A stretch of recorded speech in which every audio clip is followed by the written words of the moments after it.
X Plus GSeries1 Intel N95 handheld review. Stunning IPS display but underwhelming performance. In modern times, handhelds have evolved tremendously from what they were a few years ago, not just in terms of the onboard specifications but also in terms of form factors and features. From 2-inch-1 configurations to retro-style devices, gaming handhelds have seen a massive layer of innovation, and it seems like X Plus is on the track to do something similar, with the newest GSeries1 handheld device. X Plus GSeries1 gaming handheld, exceptional build and features yet performance holds the device back. X Plus was kind enough to send us a review sample of their GSeries1 handheld device. This device is also a gaming tablet but capable of running Windows, and you'll see in a bit why we are saying this. This unit is indeed a budget-oriented device, which means that performance won't be too hardcore but ample enough for little to medium use, depending upon your particular usage. The GSeries1 features Intel's N95 Alder Lake CPU, and for those unaware of this lineup, it is categorized as a replacement for Team Blue's Celeron and Pentium SKUs, but with vastly superior performance. The onboard CPU might have given you an idea of what to expect with the device in terms of performance. While we have conducted extensive benchmarks to analyze the performance, it's safe to say that one shouldn't expect too much out of it, but we'll dive into this later. For now, here's the unboxing experience.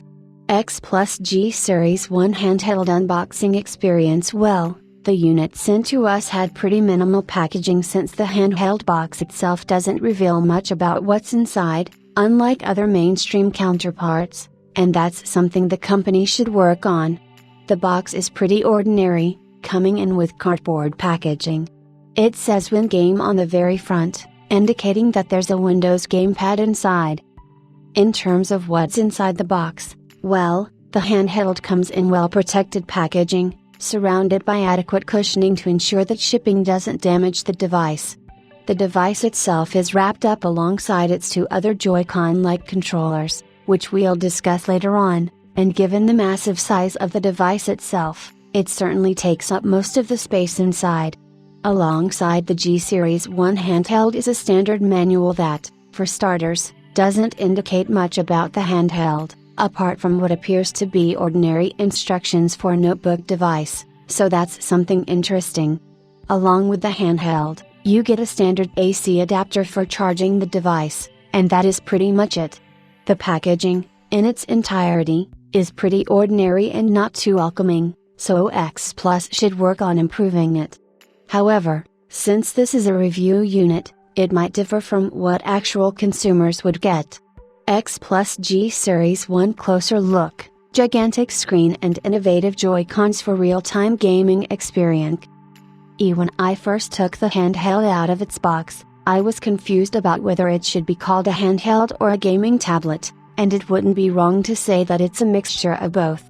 The device features a giant 10.5-inch IPS 1080p display, one of the largest configurations I have seen in a handheld. There aren't many counterparts in this particular segment, so this is where the GSeries1 stands out. The overall screen has sleek borders, and they are pretty thin to the point that while gaming or content consumption, they are unnoticeable. On the very top of the screen is a small camera cutout, which is a 30fps HD camera according to the company. It is quite unnoticeable at first glance, and unless you look closely at the screen, you won't be able to find it out. So, overall, with the display I'm certainly impressed, and this is indeed a pitching point for the company. The top view of the handheld is pretty much similar to many devices out there, coming in with all the port options you get with the device. Starting from the left, there's a 3.5mm microphone jack, alongside a micro SD card reader, which is pretty nice to see in a handheld.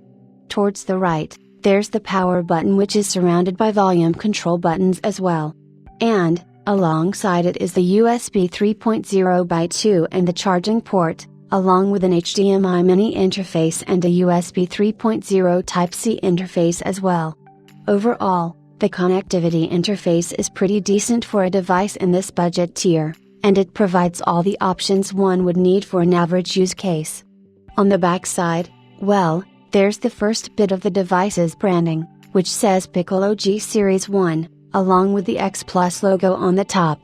This area is where the device's cooling mechanism focuses on, since apparently, there are two dedicated fans for thermal dissipation at the back, which is done through cutouts running all around the back to get the heat out. There are also vents on the top of the device as well, to ensure ample cooling. Interestingly, there's a dedicated stand at the back as well, which has ample swivel to adjust viewing angles depending upon how you like it. Lastly, the device has its built-in 1-watt speakers at the bottom, located at the very ends, and in terms of the sound performance, it isn't too high-end, but for average content consumption, they are ample enough, considering that the device is near to you, probably in your hands. That's it in terms of the device's overview, and while the design arrangement is certainly great, the addition of some form of RGB would certainly complement the GSeries1 tremendously, although that might be just my preference. GSeries1 Joy-Cons and unique mounting mechanism. It's not every day we see handhelds coming in with a Joy-Con-like configuration, given that they are very popular amongst consumers of the handheld segment. However, they definitely add a touch to the overall gaming experience with the GSeries1, allowing users to have greater control over what they are playing. The Joy-Cons themselves are pretty sturdy, coming in with a solid plastic build, allowing different button configurations, with the left one featuring T directional buttons, along with the left stick, and volume control and reload button. The right Joy-Con features the conventional X/Y/A/B buttons, and the right stick is pretty similar to what the standard Joy-Cons come with. The mounting mechanism in the GSeries1 is pretty simple since, at both ends of the main device, there are magnetic mounts onto which you slide individual Joy-Cons, and they stick right into it pretty much without any issue. To connect the Joy-Cons to the main device, here are the steps to follow. Pick the left Joy-Con first and hold the reload button until a green light appears on the sides of the left stick. Keep holding the button until the inbuilt motor vibrates and the red light appears on the sides of the stick, indicating that the Joy-Con is connected.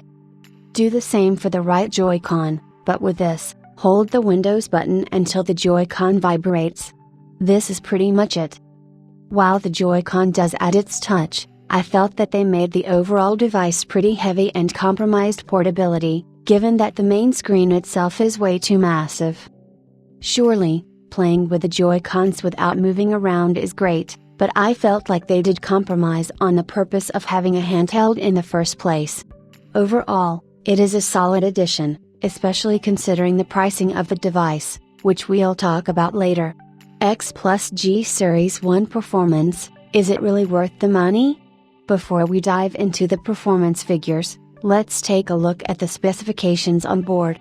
So our review unit featured Intel's N95 processor, which is a part of the Alder Lake family, coming in with a 4C/4T configuration. This particular SoC comes with a TDP of 15 watts, along with max clock speeds of 3.4 GHz and a 6 MB cache count. For graphical performance, the SoC is equipped with an IPU onboard that features a frequency of 1.2 GHz and 16 EUs, and for the most part, it isn't much of a capable unit in terms of providing high performance in gaming scenarios. For memory and storage, our unit was equipped with 16 GB DDR4 2400 SODIMM modules along with 512 GB Kings and P600 SSD. The unit is pretty beefed up in terms of providing ample storage to users, so that was indeed a delight to see, considering that the devices in this segment aren't equipped with such memory storage capacities.